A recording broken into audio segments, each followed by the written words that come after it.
ये सत्ता विमर्श का यूट्यूब चैनल है। अब आप किरण राय से 9 बजे 9 खबर सुनिए। लद्दाख सीमा पर सैनिक तैनात करने वाले चीनी ड्रैगन ने भारत को सीधी धमकी दी है। चीन की सरकारी मीडिया ग्लोबल टाइम्स ने कहा है कि लद्दाख डोकलाम नहीं है और हमारी सेना ने भारत से पहाड़ों में जंग लड़ने के लिए पूरी तैयारी कर रखी है। चीन का यह भी कहना है कि डोकलाम की घटना के बाद उसने अपने जखीरे में टैंक से लेकर अत्याधुनिक ड्रोन तक शामिल किया है। प्रधानमंत्री नरेंद्र मोदी की अध्यक्षता में बुधवार को केंद्रीय मंत्रिमंडल की बैठक में 3 अहम फैसले लिए गए। इसके तहत सरकार ने आवश्यक वस्तु अधिनियम में बदलाव को मंजूरी दी है। किसानों को अपनी मर्जी से फसल बेचने और कीमत तय करने का हक दिया गया है। कोलकाता पोर्ट का नाम श्यामा प्रसाद मुखर्जी के नाम पर करने का भी फैसला कैबिनेट बैठक में लिया गया।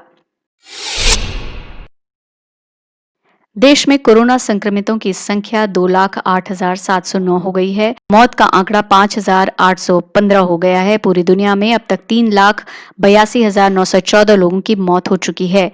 अमेरिका में 1,08,000 लोगों की मौत हो चुकी है। अमेरिका और ब्राजील के बाद रूस सबसे संक्रमित देश बन गया है। सुप्रीम कोर्ट ने संविधान में संशोधन करके इंडिया शब्द को बदलकर भारत लाने की मांग वाली याचिका पर दखल देने से इंकार कर दिया है।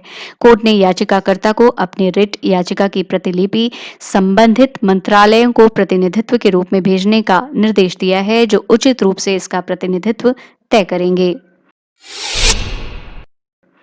भारत ने 53 दवाओं के उत्पादन में खुद को आत्मनिर्भर बनाने की योजना तैयार की है। सरकार ने इसके लिए प्रोडक्शन लिंक्ड इंसेंटिव यानी पीएलआई स्कीम को नोटिफाई कर दिया है। अभी ऐसी ज्यादातर दवाओं के एपीआई या अन्य तत्व चीन से आयात किए जाते हैं। सरकार इस नई स्कीम के जरिए चीन को चोट तो पहुंचाएगी ही, साथ ही भारत दवा उद्योग में आत्मनिर्भर भी हो सकेगा।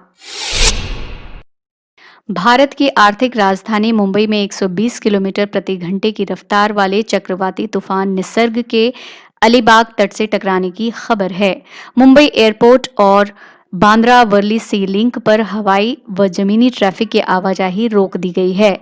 मुंबई के साथ साथ ठाणे, रायगढ़, रत्नागिरी में तेज हवाओं के साथ बारिश हो रही है। महाराष्ट्र और गुजरात के कई इलाकों में रेड अलर्ट जारी है। इलाहाबाद हाईकोर्ट की लखनऊ बेंच ने उत्तर प्रदेश में 69,000 सहायक शिक्षकों की भर्ती प्रक्रिया पर अंतरिम रोक लगा दी है।